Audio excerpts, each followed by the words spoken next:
Monsieur, dame, bonjour à tous et bienvenue pour cette nouvelle édition de Speak Up. L'invité que nous recevons aujourd'hui est une personne influente de l'industrie musicale française, chef de projet et directeur artistique de chez Capitol. Il est à l'origine de projets comme l'album Affranchi et Détails de Kobalade ou encore chef de projet sur l'album Hors Noir Partie 3 de Caris. Il comptabilise à sa jeune carrière déjà un single de diamant, 5 disques d'or et 2 disques de platine. Avec nous aujourd'hui, Marvin Axe.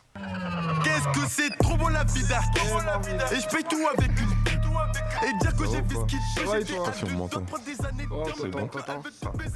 Comment tu vas, Marvin? Ça va et toi? Ça va bien, merci. Merci d'être avec nous déjà aujourd'hui. Normal. Donc, tu es chef de projet Et directeur artistique. de chez Capitol, Ouais, Millennium précisément. Millennium précisément. On va commencer dès le début, ton parcours, d'où t'es venue cette idée de se lancer dans la musique? D'où m'est venue cette idée? C'était pas forcément une idée précise, tu vois. Je m'en rappelle, je voyais beaucoup de spots, on va dire, pubs à la télé, avec à la fin le logo Universal. Après, je regardais même, par exemple, des clips de 50 Cent qui avaient marqué Universal. Et je me rappelle, j'avais dit à ma mère, j'aimerais trop travailler Universal de la musique. Et un jour, j'ai vu une offre pour un stage. C'était assistant digital dans un label. En plus, c'était DK, c'est du classique et jazz. Et je me suis dit, pourquoi pas? J'ai été pris. Voici la petite anecdote. Et donc, c'est de là que tout est parti, donc par un stage, C'était quoi tes missions au début précisément? C'était par un stage, je devais faire habiller des sites, Photoshop, faire du montage vidéo. Et voilà, c'était ça. J'étais assistant digital en stage en fait. Ok. Donc aujourd'hui, tu es chef de projet, directeur artistique, une double casquette. Est-ce que c'est commun dans l'industrie d'avoir une double casquette comme ça ou... C'est devenu commun. Avant, ça n'était pas. Maintenant, c'est devenu commun. Comme ça, tu suis le projet de A à Z. C'est-à-dire que tu es à la fois en marketing, tout ce qui est clip, confection de la stratégie, mais aussi l'artistique. Parce que c'est le son qui vend. Ouais. Donc, dès le départ, avec l'artiste, les compos, enfin, t'es de la création, pardon, à la sortie, en fait. À la sortie du projet. Du projet ou du son. Ou du son, ok. Et justement, c'est quoi en fait tes missions? Parce que chef de projet, directeur artistique, est-ce que c'est des missions distinctes pour chaque fonction ou ça se rassemble plus ou moins? Ça peut être distinct et des fois ça se rassemble. Ok. En vrai, parce qu'on part de marketing, on va dire, tu vas penser à toute la stratégie. Donc tu vas te faire un planning, là ce son va sortir, allez tu vas avoir 3 sons qui vont sortir avant la sortie de l'album, on va teaser de cette manière, le clip, tu vas pitcher des réals pour avoir un clip et tout, qui se suivent souvent. Et après avec les sons, ce son il va peut-être plus marcher, là c'est la partie D1 on va dire artistique. Ce qui est distinct, c'est parce que tu as donc du coup niveau marketing en vrai de vrai, si tu fais que du marketing, tu touches pas à l'artistique, tu vas pas en studio, tu trouves pas les compos pour l'artiste ou les top liners ou même la structure du son. Enfin ça se rejoint, on va dire, au niveau de comment le son va sortir sur l'image. Ok. Tu vois, mais sinon c'est distinct. Et toi, tu préfères quelle partie? Les deux sont importantes, j'imagine, mais... Les deux sont importantes et se rejoignent pour moi en fait. Ouais. Et donc, du coup, combien de temps, en fait, tu prends généralement pour travailler sur un projet, par exemple un projet d'album par exemple, l'album Affranchi, d'ailleurs, qui a eu un énorme succès. Combien de temps tu as travaillé dessus Quelles sont les étapes du projet? Pour l'Affranchi, donc j'étais avec Sacha de Blue Sky, parce qu'à ce moment-là, c'était lui le DA. Moi, j'étais chef de projet, qui m'a grave formé d'ailleurs. Un gros big up à lui. Ça a pris. Après, l'Affranchi, c'était assez spécial, parce qu'on l'a enregistré en 10 jours, dans une villa. Donc l'album complet en 10 jours? En 10 jours, oui, ouais. Dans une villa où il y avait des compositeurs. C'était en février, l'album il est sorti en avril. Okay. C'était assez spécial. Ouais. Donc on a eu entre les 3 mois pour sortir l'album. Mais l'écriture était faite avant ou vraiment Non, c'était pendant le séminaire. Donc en fait, il y avait plusieurs compos dans plusieurs chambres. Koba, il y passait, il écoutait, il aimait bien, il pose. C'est quelqu'un qui écrit quand même vite. Ouais. C'est-à-dire qu'il suffit qu'il y ait l'instru, on la remet, il va écrire. Et voilà. Après, on avait finalisé quelques sons ensuite la semaine d'après, je crois. Mais ça allait assez vite. J'avoue que l'Affranchi, C'est pas un bon exemple. On peut prendre Détail. Ok, Détail qui était sorti en octobre 2020. On avait commencé à enregistrer pendant le confinement. C'était dès mars. Mars 2020. Donc de mars 2020 à... Jusqu'à... Parce qu'on avait fait même un séminaire en juillet jusqu'à août. Hein. Jusqu'à août. Ouais. Celui-là, il avait pris plus de temps. Et donc du coup, mais ça veut dire qu'un album enregistré en 10 jours, ou un album enregistré en 6 mois, ça veut pas dire que l'album en 6 mois sera plus qualitatif, ou est-ce que... Non, c'est au niveau comment... de l'art... Vraiment, pour moi, ça change. Hein. C'est comment après comment tu l'exploites. Après, tu peux prendre même 1 an à faire un album. Si les titres sont pas bons, ça va pas marcher, tu vois. Donc, c'est la qualité des morceaux, en fait. Ouais, c'est quoi là? Il y a une petite recette, peut-être l'instinct, peut-être le... L'instinct, la recette, c'est un tout. L'artiste, les compos, je sais pas, le mood. Il y a plein de choses qui rentrent en compte. Et justement, donc tu travailles avec une équipe, tu as parlé de Sacha Blue Sky qui t'a aidé. Tout ça. Comment marche ton équipe en fait? Comment tu t'organises avec ton équipe? Mon équipe dans un label, tu veux dire? Ouais, dans un label. Ou sur les projets en fait.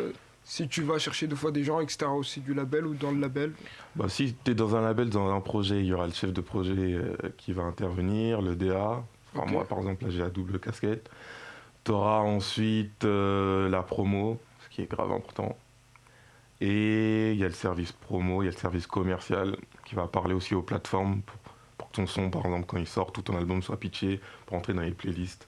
Enfin, je ne vais pas citer les noms, mais on connaît les plus grandes playlists de Spotify ou Deezer. Et ensuite, tu peux chercher d'autres personnes. Ben, déjà, les réals, c'est très important l'image. Donc, ils font partie un peu de ta stratégie et de ton équipe pour un album. Des fois, tu gardes la même. Par exemple, sur La Franchie, on avait gardé presque le même, c'était Hustler, de Hustler Game. Des fois, tu changes de détail, on avait changé. On avait pris. Il y a eu Argo, il y a eu Zaven qui avait fait Coffre Plein. Donc, tu vois, ça a changé beaucoup, en fait, ça dépend. Tu peux prendre aussi des personnes qui vont te faire des covers, ça rentre dedans. Et tu peux prendre... Après, on n'a pas forcément besoin de DA images. Je sais que dans des projets, tu vas prendre des DA images ou autres. On n'avait pas forcément besoin de ça dans ces projets. J'en ai pas souvent besoin, en fait. Donc toi, c'est plus la DA image ou DA juste musique ou l'ensemble de la DA, c'est au niveau du projet Que je vais faire? que tu vas faire. Ouais. Les deux, en fait. Tout, Les deux. En fait. Je vais être surtout ouais, vraiment, tu vas penser à des images artistiques, à tout, en fait. Tu fais tout. Dans un projet, je pense à tout. Parce qu'elle se lie un peu au final. Pour moi, ouais, elle se lie, hein. C'est la même chose. Après, par rapport à l'équipe, comme tu disais, avec qui, même le responsable du label peut beaucoup aider. Par exemple, à Millennium, c'est Landry. Et voilà, quoi. Tout le monde, en fait, c'est vraiment un travail d'équipe. Tout le monde met sa pote. Ok. Ouais. Et tu suis Koba justement depuis ses débuts. Mhm. Comment vous êtes rencontrés? Comment on s'est rencontrés Comment on s'est rencontrés? On s'est rencontrés à Universal. Hein. Ah, À cette période, en plus, c'était au niveau de 7, c'était avant que son premier album sorte. C'était à Def Jam. Quand on s'est rencontrés, j'étais chef de projet digital déjà. ok. Voilà. Et après, je suis devenu chef de projet. Et après, DA, tu vois. Donc, en fait, lui-même, il m'a suivi dans, on va dire, toute ma carrière. On a évolué ensemble, tu vois. On s'est rencontrés à Universal, je me rappelle, là. On s'est rencontrés dans une salle comme ça de réunion. Il parlait pas beaucoup. Moi non plus, d'ailleurs. Ah. Mais après, on a grave grandi ensemble. Et vous avez fait combien de projets là ensemble pour le moment? 3. 3. Mhm. Ah. Et comment se passent justement les échanges avec Koba au niveau de la créativité, peut-être au niveau de... Les échanges avec Koba. Ah. Au niveau... en fait, Koba, il est simple. Hein. Je sais pas, au studio, on envoie des instruments avant, soit on les écoute au studio. Et ils vont en écouter plusieurs. S'il en kiffe plusieurs, ouais, on met de côté. Et après, il réécoute. Des fois, on avance sur quelque chose, après, on change. Et après, en fait, s'il a sa sauce, il reste dessus, simple, il pose, commence couplet, refrain, bam, pose ses voix, il double, et voilà. T'as bossé aussi avec des grosses têtes un peu du game, comme Caris ou autres, des artistes également en développement comme LMB Mozart. Est-ce que en tant que chef de projet, c'est facile de fois de donner son avis quand ton avis va contre ce que l'artiste avait initialement prévu? Caris, oui, je travaille avec lui sur Or Noir. J'ai travaillé un projet avec lui, c'était un plaisir d'ailleurs. Et LMB, je travaille encore avec lui. Et ensuite, sur ces projets, j'ai pas forcément d'exemple où on va à l'encontre. Et en fait, c'est un échange. On travaille en équipe en vrai. Donc on peut pas être toujours d'accord.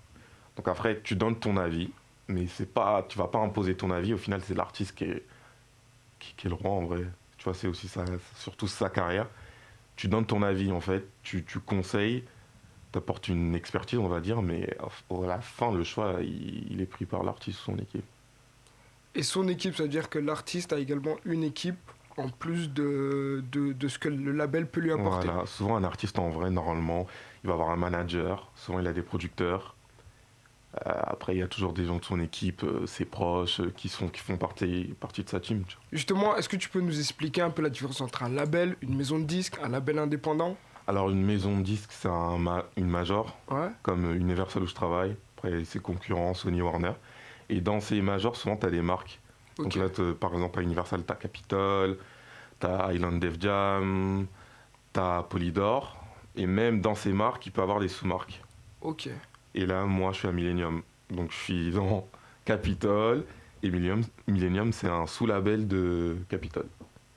Ok. Donc voilà, c'est comme si tu avais une grande marque qui a souvent plusieurs marques. Tu vois, par Mais exemple, tout est Coca lié au qui a final. Sprite, etc. tu vois. Est-ce que c'est une grande famille justement? Est-ce que vous Au final, échangez ouais, ensemble? ça reste une grande famille, parce qu'on travaille tous à Universal au final. Ok. Après, un label indépendant, bah, par exemple, c'est un label où un artiste peut être signé lui-même Ok. et il va être à travailler avec nous en collaboration. Après, c'est différents types de contrats, mais il y a beaucoup, de nos jours, de plus en plus d'artistes qui ont leur label. Quoi. Leur propre label. Leur propre Et justement, label. ces artistes qui ont leur propre label, est-ce que c'est des artistes qui viennent à toi ou c'est des artistes que tu vas rechercher sur le net, que tu trouves? Comment ça se passe un peu? Bah, la recherche, soit tu trouves, tu trouves souvent sur Internet. Hein. Sur Vraiment, tu trouves souvent YouTube, tu regardes Insta, Twitter, ça aide beaucoup aussi. C'est souvent sur Internet que tu trouves les artistes. Ensuite, si tu vas parler à l'artiste, son manager, ben, ils vont souvent nous apprendre. En fait, on a un label, nous aussi, ben, on va travailler avec ce label, tu vois. Ok. Et si tu peux nous dire, par exemple, un ou deux critères, par exemple, qui te disent, ouais, j'ai envie de travailler avec cet artiste, on peut le développer, il y a peut-être un potentiel. Le plus gros critère, en vrai, c'est c'est si toi, tu sens, tu vois où tu peux l'amener, en fait. Ok. Si vraiment tu vois comment tu peux le développer, c'est où tu peux vraiment voir s'il y a un développement possible. C'est surtout ça. Et réussir à voir son futur potentiel. Son futur niveau qui potentiel, peut- s'il y a un développement possible, s'il peut. Pardon, si t'as pas de vie, c'est surtout la vision, voilà, ça le mot que je voulais trouver. Si t'as pas de vision sur un artiste, je vois pas comment tu pourras le faire bien le développer ou le faire exploser en fait. Est-ce que À justement, n'importe quel niveau qu'il soit, faut que tu aies une vision en fait. est-ce que justement, il y a un artiste avec lequel tu n'as pas forcément encore travaillé, mais tu aimerais bien travailler? Là, c'est comme si tu me disais de dire qui je vais signer. Je peux pas le dire encore, tu vois. Tu le sauras en tout cas. Donc le prochain artiste avec lequel tu travailles, c'est l'artiste avec lequel tu aimerais bien travailler. Voilà. Donc tu es dans les bons rails, quoi. Je suis dans les bons et après on peut parler de plein d'artistes avec qui je sais que je sais pas si je pourrais travailler, tu vois. Ça après c'est des goûts personnels, plutôt américains, etc. Tu vois. À chaque projet sur lequel tu bosses, est-ce que tu te fixes des objectifs de base, personnels, collectifs ou En vrai, ouais, il y a toujours des objectifs. En vrai, la musique, c'est atteindre des objectifs. Tu peux pas dire, je vais faire de la musique, mais juste stagner pendant je sais pas combien de temps, tu vois. Après, ça dépend si l'artiste il est en développement ou s'il est confirmé. S'il est en développement, tu vas dire, bon là, je vais atteindre au moins tant de streams, tu vois. Là, je veux qu'on passe un palier ou atteindre cette playlist ou tant de vues en tant de temps. S'il est confirmé, ouais, bon, on sort l'album, vas-y, je veux forcément minimum or. Ou non, là, on va toucher le platine ou ce single, ouais, faut qu'on fasse diamant. Il y a toujours des objectifs, c'est obligé, sinon ça te challenge toi-même en fait. Et justement, 5 disques d'or, 2 doubles disques de platine, qu'est-ce que ça représente pour toi? Et un diamant. Et un diamant, désolé, et un diamant, c'est important.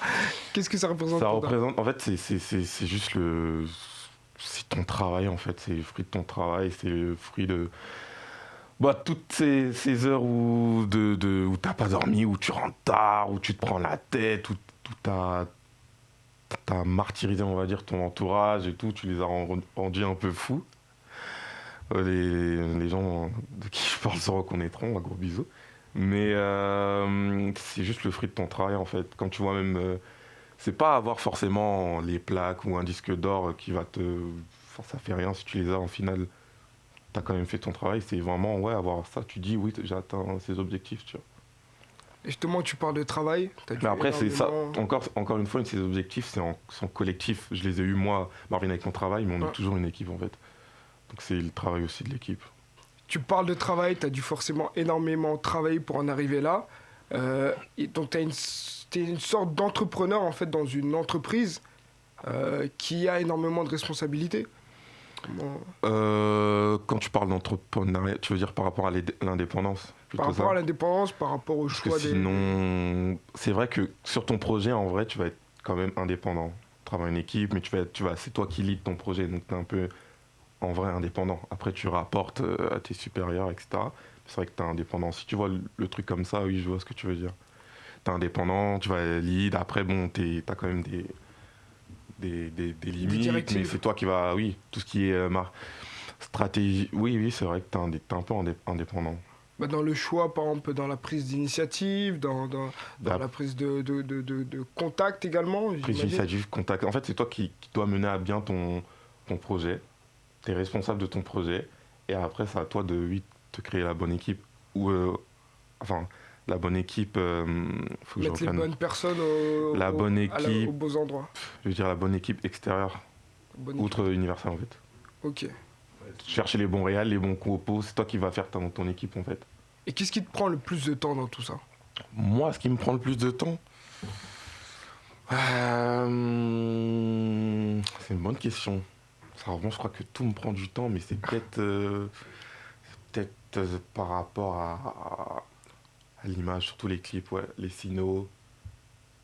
Ouais, c'est ça en fait qui va prendre le Chercher plus de les temps, scénarios pour les clips, etc. la logique des clips quand ils se suivent. Qui se suivent. Après, ce métier, il y a aussi une partie qui peut prendre du temps administratif. Parce qu'il faut payer les gens. Faut être même, par exemple, pour les sons, il faut faire les contrats avec les réals, les compositeurs, il faut faire les contrats. Ensuite, faut les régler. Ça aussi, ça prend beaucoup de temps, toute la Et- partie contrat. Et tout ça, donc c'est toi qui gères toute cette partie également. Ça peut être moi qui va gérer, ou si tu as une assistante, c'est l'assistante qui gère. Mais souvent, oui, tu vas gérer ça en fait. Ok. Tout à l'heure, on parlait de vente, de streaming. Mm. Qu'est-ce que tu penses de cette nouvelle tendance un peu de juger les albums sur leur première semaine de vente? Moi, en tout cas, je reste pas dessus. Parce que pour moi, un bon album, un vrai album va se vendre surtout sur la durée. Pour moi, en tout cas, personnellement, c'est pas la première. La première semaine, c'est vrai que c'est important et tout. Oui, t'as des gros chiffres, mais il faut voir comment ça se vend sur la durée. Il y a beaucoup d'albums qui cartonnent sur la durée, en fait. Où t'as pas forcément un pic et après, ça va être sur la durée. Je prends un exemple, Koba, la franchise, c'est grave vendu sur la durée, tu vois. Ou ce qui fait qu'aujourd'hui, on a plus de 160 000 ventes, c'est la durée. Si on n'est pas resté que sur la première semaine, tu vois. Et c'est quoi la durée à peu près? Après, un album, Combien de ça temps peut, ça dépend, si après tu rajoutes des sons, etc. Mais tu peux l'exploiter en plus d'un an. Plus d'un an. Ça, c'est très bien déjà. Ouais. Si tu l'exploites plus d'un an. Sinon, à durer, des fois, un album, ça va durer 2 mois, tu vois, de forte exploitation. Et justement, toi, en tant que chef de projet, directeur artistique, comment est-ce que tu voudrais que, par exemple, l'audience consomme l'album, si on peut dire ça comme ça? En vrai, la meilleure des choses, c'est de la consommer sur la durée. Sur la durée. Ouais. Prendre- Après, je comprends, hein. C'est normal, un album sort, tu vas beaucoup l'écouter, beaucoup, et après, tu vas moins l'écouter, tu vois. Mais le meilleur, c'est sur la durée. Donc, comment faire vivre l'album, justement, sur une durée de un an? Comment on peut le faire vivre Déjà, ça va être avec les clips. Tu vois. Les clips, ça aide, tu vois, ça donne un rebond au stream quand tu ressens un clip. Même ton album est sorti, là tu vas sortir le clip du son qui stream un peu le mieux après la sortie, ça va redonner un rebond. Parce qu'après, quand tu sors un clip, ça veut dire que ça va être repitché aux plateformes, donc augmentation des streams. Ensuite, il y a aussi, ça marche beaucoup en vrai, les rééditions. Rajouter des titres à une certaine période, quand tu vois que l'album commence à soit stagner, soit à descendre, tu fais une petite réédition, même rajouter 3-4 sons, ça peut te redonner un rebond. Après, il y a aussi sur les réseaux, hein. En parler, toujours Être actif. être actif sur les réseaux. En plus, maintenant, il y a plein de plateformes, manières pour, en fait. Si tu avais aujourd'hui un conseil à donner à une personne qui veut se lancer dans la musique, qui ne sait pas trop comment commencer, qui va forcément avoir beaucoup d'étapes, beaucoup d'épreuves, ça serait quoi? Persévérance, faut jamais lâcher. Tu vois, moi, j'ai commencé, je suis rentré en alternance. J'ai fait à Universal 2 ans d'alternance. Ensuite, j'ai été chef de projet digital, ensuite chef de projet, ensuite DA. Mais il faut jamais lâcher, en fait. Quand tu es dedans, c'est vrai que c'est dur, hein. Là, le monde de la musique, c'est pas forcément... Enfin, tout le monde pense que c'est un monde bisounours. Non, faut être dur, tu vois. Faut tenir, faut se défendre soi-même, défendre ses projets. Mais il faut jamais lâcher, en fait. Faut être vraiment, on va dire, faut être déter. Faut être déter, défendre ses projets. Déter, défendre ses projets, là. Top, top, top. Bah écoute Marvin, c'était un plaisir en tout cas de t'avoir avec nous aujourd'hui. Moi aussi, c'était un plaisir. Et puis on souhaite tout le meilleur pour la suite. On va suivre tes prochains artistes, tes prochains projets. Et à très bientôt en tout cas. Grosse force à la source, en tout cas. Merci.